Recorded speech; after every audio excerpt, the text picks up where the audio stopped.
কোশ্চেনটা ভালো করে পড়ো।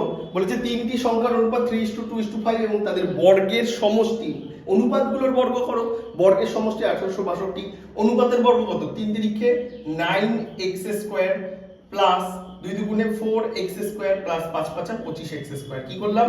এগুলোকে 3x 2x 5x ধরলে এগুলোর বর্গ হয় 9x², 4x² 25x², এবং এর মানই হচ্ছে 1862, কারণ এদের বর্গের যোগফল বলে দিয়েছে। বর্গের যোগফল এটা, এদের যোগ করলে 9 আর 4 13 25 38, x² = 1862।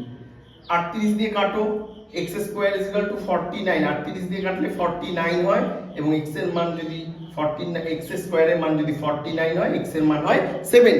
বড় সংখ্যা চেয়েছে, বড়টা দিয়ে গুণ করে দাও।